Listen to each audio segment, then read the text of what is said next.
Uh, Welcome to the final session. Starting from answering the questions why we're doing this, purpose, then some concrete tool of corporate innovation, innovation models, corporate startups. Then we talked about putting from the global level to the Serbia, how they're doing it in VIP, A1, NCR. Then some pioneers from the corporate innovation scene, and then some pretty complex and structured model coming from the OTB Bank. And as we started, it all comes down to the people. So I would like to ask Shawn Ardaiz to join us. Round of applause.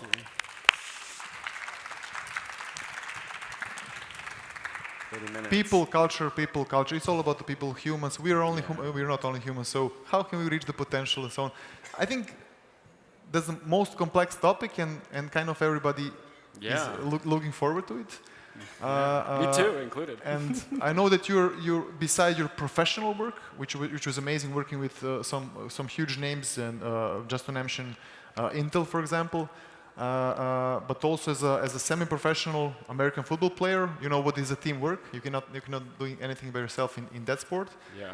But but please let us know how can we actually do that within our companies.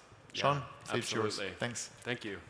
And thank you for all who've decided to come back. I know it's getting late and it's been a long day, so let's get this thing going.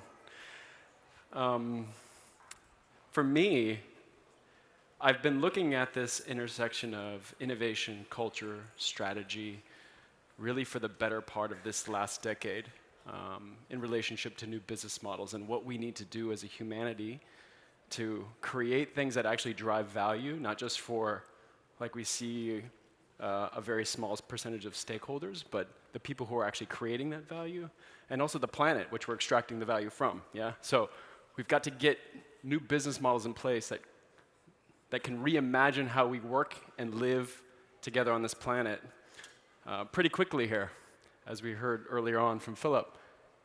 So I've been on this exploration for some time now, looking at these various components and how they fit together. So I started about 15 years in the corporate environment in the US, working with a very large company called Cisco Systems. I've been in finance, I've been in sales, I've been in marketing. I've seen various elements of how organizations function, or better yet, how they don't function. And I always kept asking the question, why are these humans not interested in the work that they're doing?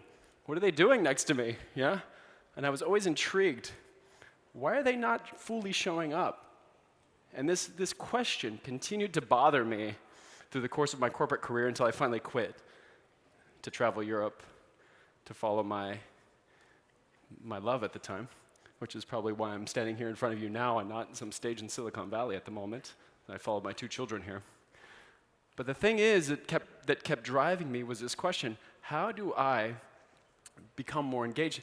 Not only that, but how do I create the conditions for the people around me to be more engaged, more interested, to be more alive? And this journey, this conversation led me to building an innovation consultancy, looking at the design process. Yeah, how do we design innovation within the company? But a step beyond that is, how do we actually embed innovation into this operating system? Can we do it? And not only can we do it, can we measure it? Can we understand it? So I got really, really deeply involved in this subject. So I'm going to give you kind of a synthesized version of my learnings, and hopefully kind of wrap up what we've been talking about over the course of the different talks that we've been hearing around process, around people, around culture, around leadership. How do we make it understandable, digestible? Where do we start? And how do we start to think about, are we on the right track? Yeah? What are the things that we should be looking at to make sure that we're actually doing this in a way that's effective? Yeah? To produce these new models, to produce these new ideas. So I have 3 factors, that's it. That's it, super simple. Innovation, as we've heard today. It's really easy to do. Yeah? Everybody's doing it. So here are the 3. The first condition, the most important condition, the first thing that absolutely matters, the conditions for play. yeah? If you look at children and you watch children play, yeah? They don't ask questions about it, if they're gonna look good, if they screw something up, if they build something. They just play, yeah? And we as human beings begin to unlearn those things over time, yeah? We get systematized, we get dogmatized into particular things that we do, rituals, habituations, thoughts, critiques. We don't wanna look stupid, yeah? We don't wanna say something wrong. So we unlearn these things, or we've been given cues that the things that we're saying or doing or how we're being are actually not the way that we should be doing them, yeah? They're just not very effective for coming up with really good ideas, yeah? And also interacting with others, and so we're looking at very specific parameters. When I talk about conditions of play, I want to focus on two really critical elements. One of them, Philip mentioned earlier on, is psychological safety. Psychological safety means, am I free to express myself without fear of consequence? And is what I'm expressing valued? Yeah, most organizations do not have that in place, yeah? They don't.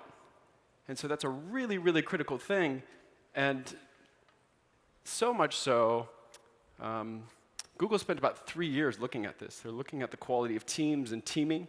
They were looking at, can we assemble a perfect team each time we get people together in the room? And what they were looking at, 100 different variables, 35 different statistical models, trying to understand, how do we assemble great teams? Yeah, each time. They started looking through the data and they couldn't find any correlates, but what they started doing is observing these teams. They watched them work. They were looking at them. What they found is that they had equal speaking time. Each individual on the team was able to express themselves, yeah? They had time, each of them. I don't know how many meetings that you've been involved in most corporations. You can actually measure safety just in putting a stopwatch on the table to see how much time each person has to speak. Yeah? So that's one thing we can start to look at to understand, do we have the conditions for play? Can people actually show up and actually express themselves? Yeah? To start that path of, what does it mean to be human? Yeah? How do I show up more human as AI and digitalization and these automated tasks start to become basically, I mean, we heard it from Jeff. He was up here talking about, we're actually trying to remove humans from this process to make sure that the machines just talk to the machines. All right, what do those humans do now? They got to level up. They got to be more human. They got to be more creative. They got to do other things, yeah? So how do we create the conditions for that to happen on an ongoing basis? Safety. Number 2 is belonging. Number 2 is belonging.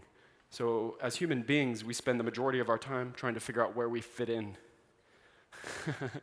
Most of our mental capacity is like, should I sit next to this person? Should I go over here? What should I dress today? Is this person gonna like me? So you're constantly trying to evaluate the decisions that you're making on a regular basis to figure out if you're gonna fit in, yeah? If you belong to this group.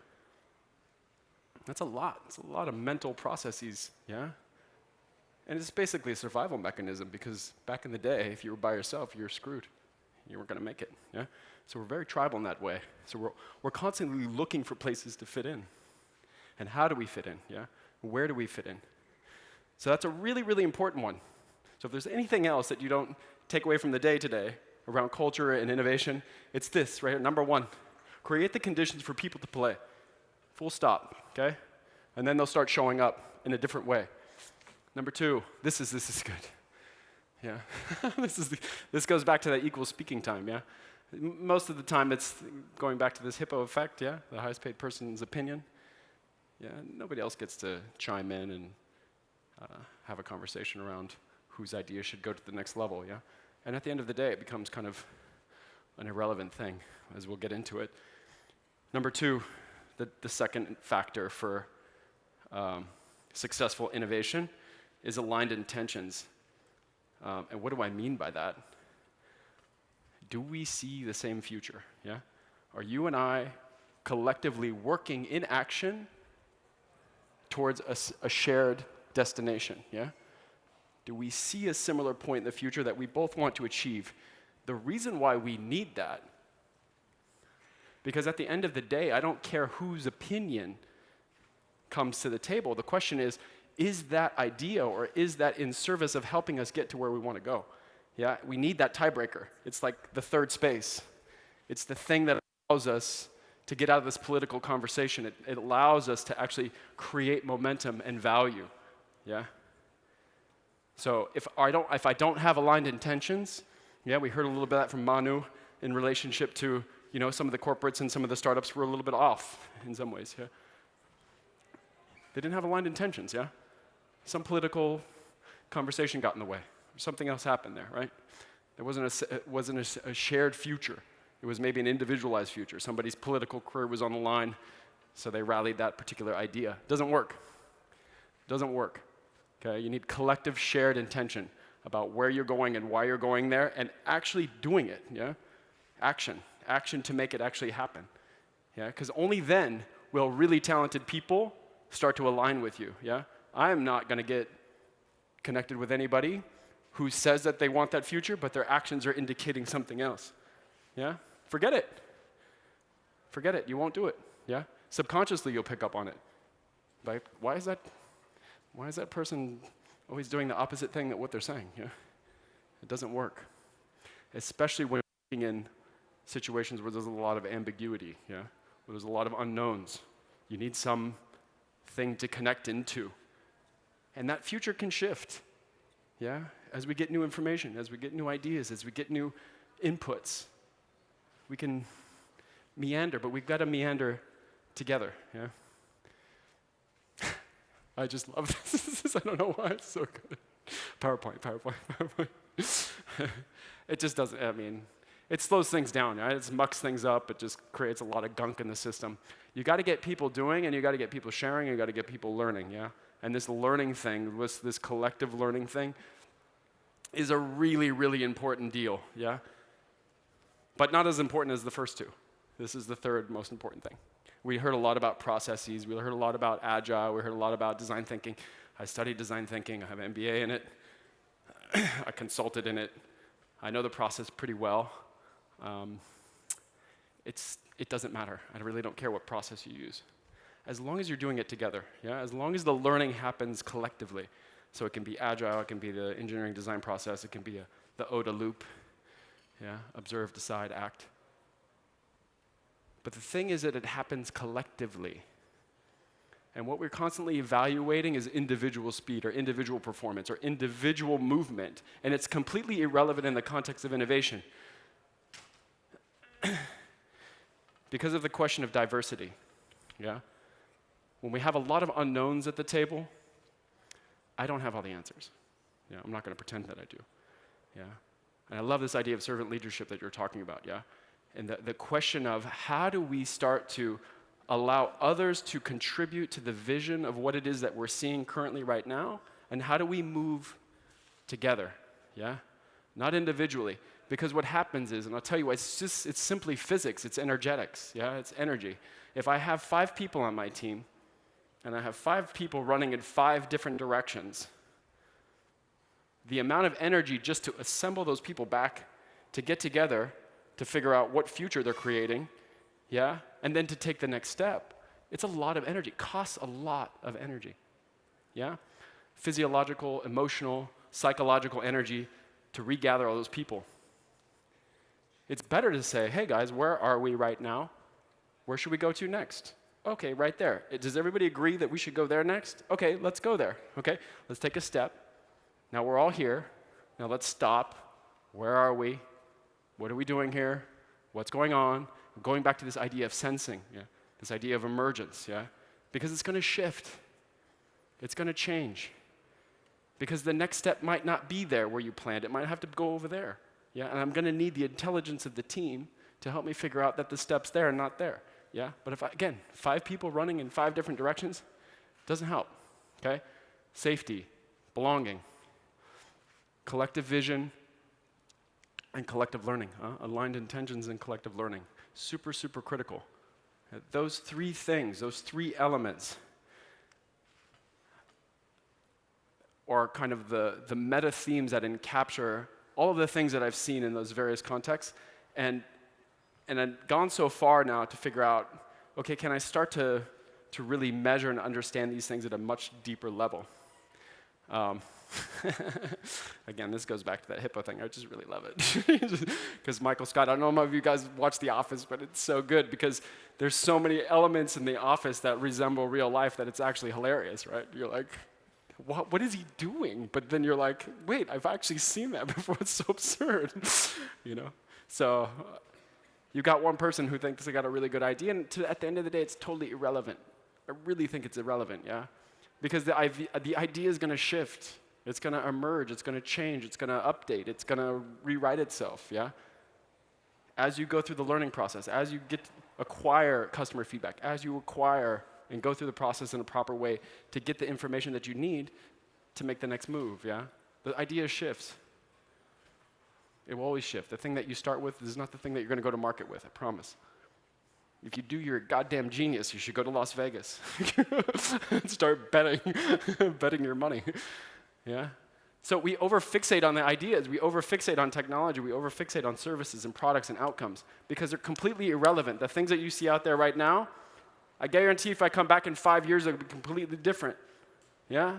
In 10 years, they'll be completely different. The question is, how do we build it into the DNA of the system that we can continually produce these over time, yeah? Because it doesn't matter if you just do it once. Who cares? The average lifespan of the company on the S&P 500 right now is how many years? You innovators should know this. Throw out some ideas. What is it? Not you, though, Philip. I know you know. S&P 500, the average lifespan, 15 years. And it's going down, okay? It's going down very quickly. So you've got to move. You've got to continually move. And it's not a sprint. It's that rocket kid running down a sock. Bob! Okay, that's one. Good job. Now you got to do it again. You know what I mean? So the elements of the conditions at the beginning, right? To recharge ourselves, to replenish ourselves, to have the space where we can get into relationship again and recharge ourselves. What are the conditions that we're creating for people to show up their fullest, to continually produce, to continually be creative, to continually evolve over time? Yeah? It's not about the idea. It's not about the technology. So how do we know we're on the right track? So I started building this tool, Kokoro, yeah? Kokoro is Japanese for heart-mind integration. So we're looking for integrated human beings, people who are embodied. We're doing those exercises today in breathing. Can I sense? Can I collect information? Am I connected with other people around me? Every one of you is a sensor. You're a human sensor. Yeah? And you're collecting and synthesizing information at lightning speeds. Usually happens here in the heart center. And there's more communication going up than there is going down through the vagus nerve. We can see the quality of thinking in human beings. It's done with HRV, yeah? Heart rate variability. We're looking at physiological coherence, which drives emotional coherence, which drives cognitive coherence. And I can't be cognitively coherent and produce good ideas if emotionally I'm out of balance and physiologically I'm out of balance. Yeah? It's scientific. It doesn't work. So how can we gauge the quality of emotions that we have within the context of this container and in relationship to one another? And that's what we're looking at, yeah?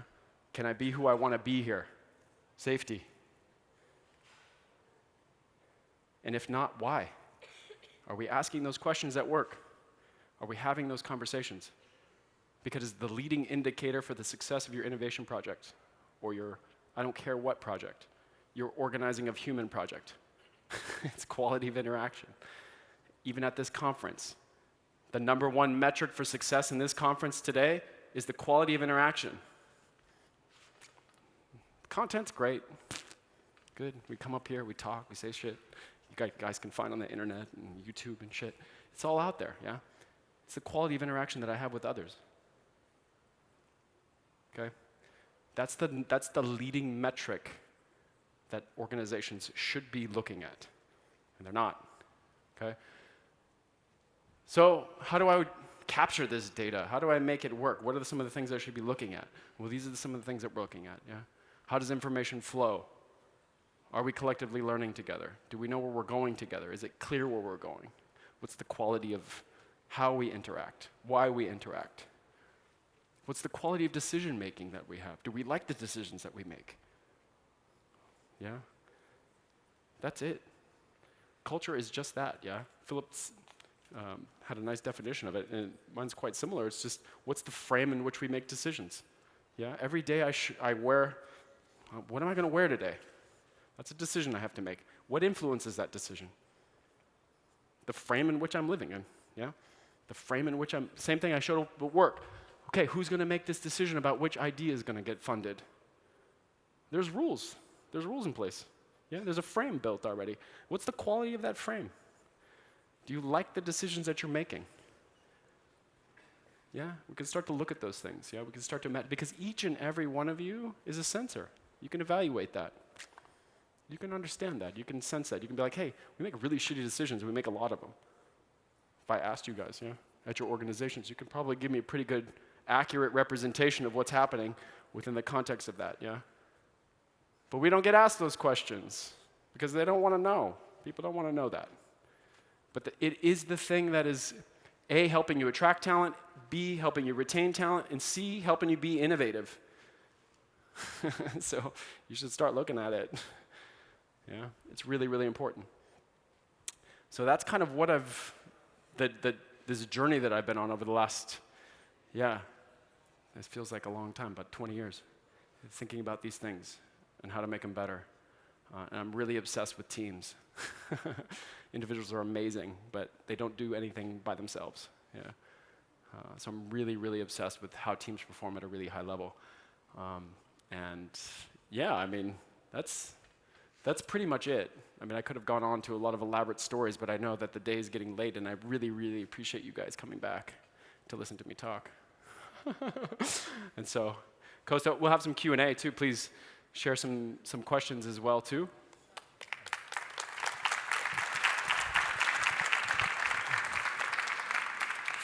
Thank you, Shawn.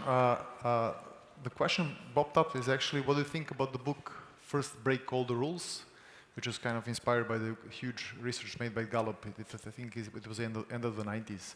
So let's first be radical and break all the rules in the corporation so we can start from the beginning.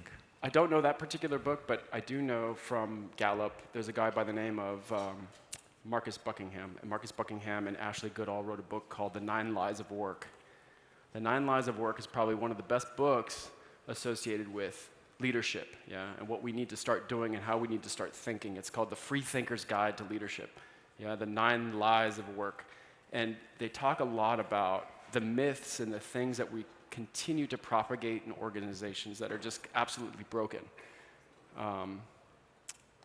And I think that there needs to be a radical shift in how we show up very, very quickly. So this one I don't know, but I think we should definitely radically blow things up. I'm an advocate for that. I'm